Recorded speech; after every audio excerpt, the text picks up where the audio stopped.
রমজানে দোয়া মাহফিল এবং একসাথে ইফতারি করার মজাই কিন্তু আলাদা। হেই এভরিওয়ান, দিস ইজ স্পন্থা। আশা করি আপনারা সকলে ভালো আছেন। আজকে আমি শেয়ার করব আমার ড্যাফোডিলের টিমের সাথে ইফতার। সো যেহেতু আমার বর্তমানে এখানে একটা কোর্স চলছে, সেই সুবাদেই এখানে যথেষ্ট পরিমাণে অ্যাক্টিভিটিস করা হচ্ছে।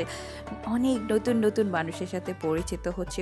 সো আজকে আমি আমাদের ইফতার ব্লগের কিছু মোমেন্ট আপনাদের সাথে শেয়ার করব। প্রথমে আমি আর মিম বাসা থেকে রওনা দিই ইফতারির উদ্দেশ্যে, কজ আমাদের একটু লেট হয়ে যাচ্ছিল। ব্যাস গিয়ে পৌঁছে গেলাম, গিয়ে দেখি যে না, নিচটা মোটামুটি ফাঁকা আছে। আমরা লিফটের ওয়েট করছিলাম, এরপর লিফট চলে আসলো, উঠে গেলাম 5 তলাতে। এখানে সুন্দর মতো একটা ব্যানার করা ইফতার মাহফিলের। এরপর রুম খুঁজে বের করলাম যেখানে আমাদের পুরো আনুষ্ঠানিকতা আয়োজন করা হয়েছিল।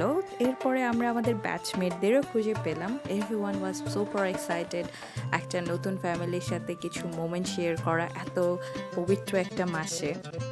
সকলে একসাথে মিলেমিশে এক টেবিলে খাওয়া দাওয়া করার আর একটা বন্ধুত্ব আরও সৃষ্টি হওয়া, সব মিলিয়ে ভালো যাচ্ছিল। এখানে দোয়া মাহফিল হচ্ছিল, তারপরে খাবার বিতরণ হচ্ছিল। সো এখানকার খাবার নিয়ে আমি কোনো রিভিউ বর্তমানে দিচ্ছি না, কজ এটা খাওয়ার ব্লগের কোনো ভিডিও না, এটা জাস্ট আমাদের ইফতারের ছোটো ছোটো কিছু মোমেন্টস আমি শেয়ার করলাম। সো ভালো লাগে রমজান মাসে সকলে একসাথে মিলেমিশে খাওয়া দাওয়া করা, একসাথে বিভিন্ন আয়োজনে অংশগ্রহণ করা।